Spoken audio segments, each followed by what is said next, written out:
ಹಿಟ್ಟು ಒಂದು ಅರ್ಧ ಸ್ಪೂನಷ್ಟು ಮೈದಾ ಹಿಟ್ಟು ಹಾಕ್ಕೊಳ್ತಾ ಇದ್ದೀನಿ. ಸ್ವಲ್ಪ ಅದು ಮೈದಾ ಹಿಟ್ಟು ಫ್ರೈ ಆದ ತಕ್ಷಣವೇ ನಾನು ಹಾಲು ಹಾಕ್ಕೊಳ್ತೀನಿ. ನೋಡಿ, ಹಾಲು ಹಾಕ್ಕೊಂಡ್ಬಿಟ್ಟು ಸ್ವಲ್ಪನೂ ಗಂಟಿಲ್ದಂಗೆ ಚೆನ್ನಾಗಿ ಮಿಕ್ಸ್ ಮಾಡ್ಕೊತೀನಿ.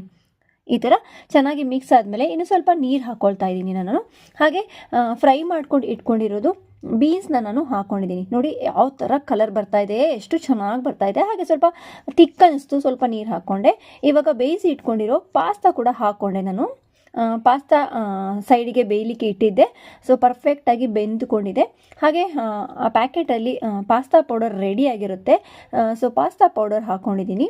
ನಮಗೆ ಬೇರೆ ಮಾಡ್ಕೋಬೇಕು ಅಂತ ಏನಿಲ್ಲ. ಸೊ ಪಾಸ್ತಾ ಪೌಡರ್ ಹಾಕ್ಕೊಂಡ್ಬಿಟ್ಟು ಲಾಸ್ಟಿಗೆ ಇದಕ್ಕೆ ಚೀಸ್ ಹಾಕಬೇಕು. ಸೊ ಮೇಯ್ನಾಗಿ ಬಂದುಬಿಟ್ಟು ಚೀಸ್ ಹಾಕಬೇಕು. ಸೊ ಚೀಸ್ ಹಾಕೋದ್ರಿಂದ ಎಕ್ಸ್ಟ್ರಾರ್ಡಿನರಿ ಟೇಸ್ಟ್ ಬರುತ್ತೆ. ಸ್ವಲ್ಪ ಜಾಸ್ತಿ ಕ್ವಾಂಟಿಟಿಯಲ್ಲೇ ನಾನು ಚೀಸ್ ಹಾಕ್ಕೊಳ್ತಾ ಇದ್ದೀನಿ. ಹಾಗೆ ಸ್ವಲ್ಪ ಆರಿಗೆನೋ ಕೂಡ ಹಾಕ್ಕೊಳ್ತಾ ಇದ್ದೀನಿ. ಆರಿಗೆನೋ ಒಂದು ಎಕ್ಸ್ಟ್ರಾರ್ಡಿನರಿ ಟೇಸ್ಟ್ ಕೊಡುತ್ತೆ. ಸೊ ಇವಾಗ ರೆಡಿಯಾಗಿದೆ, ಸರ್ವ್ ಮಾಡಿದ್ದೀನಿ.